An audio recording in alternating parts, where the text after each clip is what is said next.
Hi, welcome to Rush Ranch.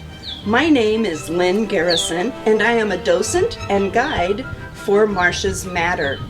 Before I talk about the marsh today, let me give you a quick history of Rush Ranch. The original group of people who lived on this property were the Native Americans, the Patwin, and they lived here for over 2,000 years. Around 1850, the Rush family came west and built this ranch and were here for a very long time. In 1988, Rush Ranch became the property of the Solano Land Trust. It also has a partnership with a national scientific research group. Today I'd like you to think like a scientist. A scientist's job is to ask questions, observe, record, ask more questions, and repeat the process. Some of the scientists who study the health of the marsh ecosystem are ornithologists who study birds, botanists who study plants, hydrologists who study water systems, and ecologists that study the connections between plants, animals, and the environment. What I'd like you to do right now is take out your little brochure, and we're going to be using this today to record a variety of information. Please put your name at the bottom where I've written in student. Okay, let's get going. Let's talk about what a marsh is. The marsh here, Sassoon Marsh, is called a tidal marsh. That means that tide water from the ocean comes in and drains into the marsh, but we also have water that it's combined with that comes from upland streams. It's a combination of fresh and salt water, and as a result it's called brackish water. There's quite a few animals that live here, so I want to show you a few of them. What I'd like you to do is turn to your page 8 that has a list of the animals and plants here at Rush Ranch. Let's look at a couple of them that I've picked out on this mural. The first one over here is called a harrier. It's number 2 on your list. If you circle the number 2 and then put a P, because we saw it as a picture, then you'll know which one we're talking about. The next bunch of birds right here in the middle are all called mallards. And these are ducks that still live on this property.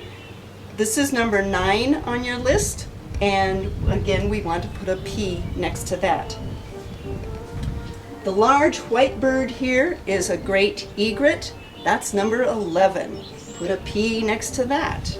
And finally, a little tiny salt marsh mouse is right here underground. That's number 22 on your list. So for now, we're just going to show you those 4. If you come here, you'll have an opportunity to see others. So let's build a little bit more background knowledge about the marsh. The first group or area that we're going to look at is the marsh itself. So please turn to page 6 in your book. We're going to start with the marsh and see what lives there. The first thing I want to point out is up here, which are the tules and cattails. Tules were used all the time by the Native Americans, as were the cattails. We also have a heron, a skull of a heron, and you can see that it's a fish eater by how long the beak is. We also have a mallard duck skull. So the things that I'd like you to write on your page are tules and cattails, heron, and mallard ducks. The next area of any marsh is something that's called life in between, or on your book it has mid-zone. This is a flexible area because it depends on how much water has come in with the high tide or goes out with the low tide. Some of the things I'd like you to notice are pickleweed, which was a favorite of Native Americans, bird's beak, we have a raccoon skull, and the nest of a red-winged blackbird. So on your mid-zone section, I'd like you to write pickleweed, bird's beak, raccoon, and red-winged blackbird. The third area of a marsh ecosystem is the grasslands or uplands. So let's look at some of the things that live there. First, you're going to find poppies. You'll also see cows, which are still grazing on our land. Meadowlarks are all over, and here's a golden eagle skull. So on your book, where it says grasslands, let's write down poppies, cows, meadowlarks, and golden eagles. We're now standing inside the kit house. This was brought to the ranch in the 1860s and built from a kit. Behind me is a display of many of the birds that live here on Rush Ranch. What I'd like you to do is get out your page 8, and we're just going to circle 4 that we're seeing here. And this is called taxidermy because the birds have been stuffed. They were dead first, we didn't kill them. So the first one is a barn owl. That's number 4. And you can put a T next to it, which means it's taxidermy. The next one is the great egret. And we've seen a picture of it, and now here it is as a T.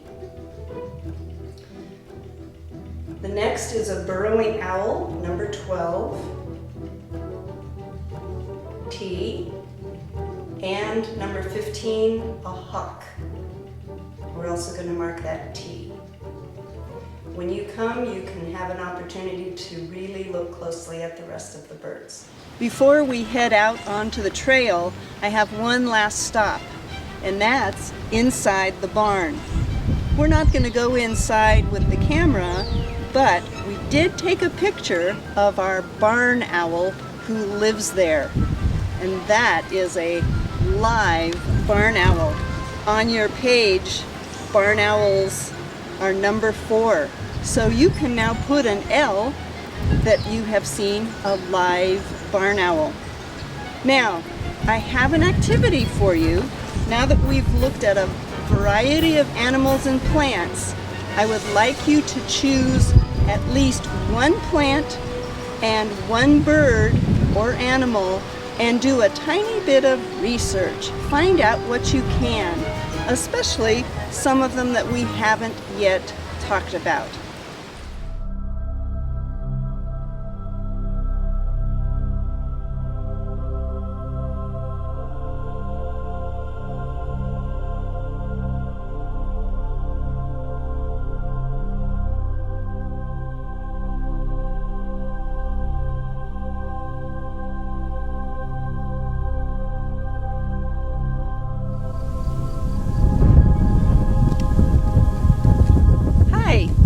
I was just looking at a leaf that I'm going to talk about in just a minute. But here we are out in the windy marsh, and behind me you can see a lot of the marsh grasses that are growing in the water. But immediately behind me is the grinding stone that was used by the Native Americans, the Patwin tribe. The women and the girls came here to grind duck and fish and acorns.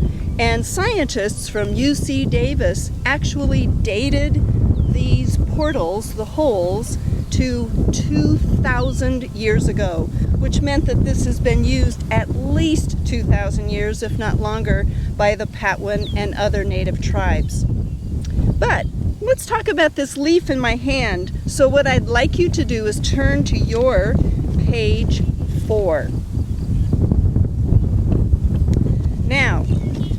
We are finally going to be scientists because I have this little leaf in my hand, and I know it's probably hard for you to see, but this is called a mallow, and this grows out here. And what I'm going to do is use the questions that are on here. I notice, I wonder, it reminds me, to help me use scientific thought. So here we go. The first thing I notice about this leaf is that it feels fuzzy.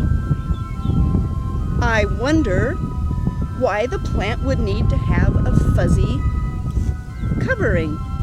And it reminds me kind of the way a sweatshirt feels. Let's try another one. Oh, I notice that it has scalloped edges. I wonder why that has scalloped edges and not smooth edges. And it reminds me of an umbrella. It would be nice to have one today for the sun. A last example, I notice that there's a little red dot right here in the middle of the leaf where it's next to the stem. I wonder what the purpose of that red dot is in the center.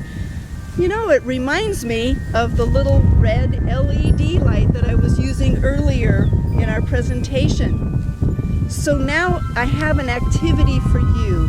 I'd like you to take this page and go outside and find a leaf or a flower and do your observation and recording just like a scientist, finishing the sentences. I notice, I wonder, it reminds me of. We're going to practice being a scientist and using scientific thinking one more time. This time we're going to look at the whole environment, not just one little leaf. So if you turn to your page 5, you're going to see that we have the same sentence starters. I notice, I wonder why, and it reminds me of. And let me do it once for the grassland, and then you give it a try yourself. So, I notice brown grass behind me, and even a few cows over here. I wonder why the grass is brown now, but was green when I came out here in December. And it reminds me of a beautiful ocean wave. Since you just finished page 5, we're going to stay on that page just a little longer. We just looked at the grasslands. Now I want you to look behind me and see the amazing marsh landscape. It is so different than what we just looked at with the grasslands. So if I were going to do these sentences, I could say, I notice lots of colors in the marsh. I wonder what all those colors are from. What kinds of plants? And it reminds me of my grandmother's fancy old-fashioned quilt.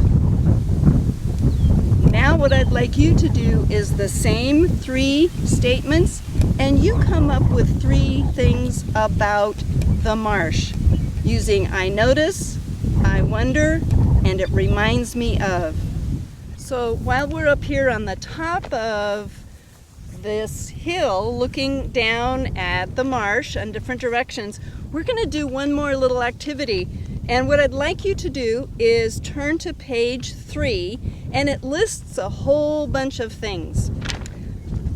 What we're going to try and do right now is compare these objects to how they are like the marsh. So if you use the word like, that makes it a simile. But if you just say the marsh is a sponge, then that's a metaphor. So the marsh is a sponge because,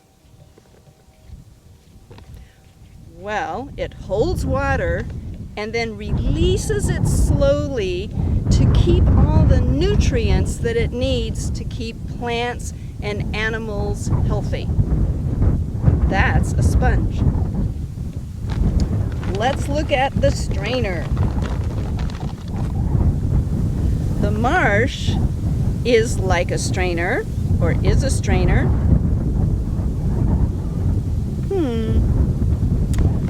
I think because what it does is it keeps large pieces of trash and rocks and dirt and pollution from going on downstream and ending up in the San Francisco Bay. Important. The next one is a cup. The marsh is like a cup. We're thinking, it holds water without having the water go downstream, which, if in a lot of water, would end up flooding cities like Benicia and Vallejo and Martinez. So thankfully, the marsh is like a cup. The marsh is like a baby bottle. You have to ask yourself, what does a baby bottle do? How does the marsh do that? Well, the marsh feeds plants, animals, reptiles, birds, amphibians, and it's also a nursery for all of those plants and animals so they have a safe place to grow up and then go on down into the bigger parts of the marsh. And the last one is a funnel. The marsh is like a funnel. Well, if you think about it, and lots of water was coming in this end, it gets reduced to small little bits, which are like channels. And the channels are crooked and go all over the place in the marsh. And what they do is really protect all those small animals, fish, and plants. So now that I've given you these 5 objects, I'd like you to go into your kitchen and see if you can find 2 different objects and add them on the page where it says other. How are those like the marsh? We have one last stop on our introduction to the marsh, and that's at the bridge, which happens to be the newest thing on the ranch. What we're going to do is turn to page 7. It's the last page that we need to do. And at the very bottom of that page, there's a question: how does climate change affect the marsh and its inhabitants? Well, one of the things that humans have done when they've tried to develop an area was just build roads right through the marsh because it was flat. And originally, that's what this road did, is it went straight through the marsh. So just recently, this bridge has been added so that the water that comes from the natural marsh can go underneath the bridge and extend the marsh out this direction. From what I understand, they have seen some turtles. So it's nice to see animals coming here. But back to the question. If the water, the sea level, rises too much, what happens is that it covers up all of this marsh and it eliminates a place for animals and plants to live that need this water that comes and goes with the tides. The other thing that might happen is with climate change, you can have droughts. And just the opposite happens. The water recedes, there's no water to replace it, and again, the animals and plants that naturally live here lose their homes. That's when invasive plants can come in, and an invasive species is something that takes over. So those are just a couple of the things that happen, and what I'd really like you to do is look up more ways that climate change affects the marsh. Now, the very last activity on here is right inside this box. And what I'd like you to do with the little bit that you've learned on this adventure is to create your own critter, something that might live in the marsh. Make sure you see what the criteria here is in order to create it. Have fun, and thanks a lot for coming along today.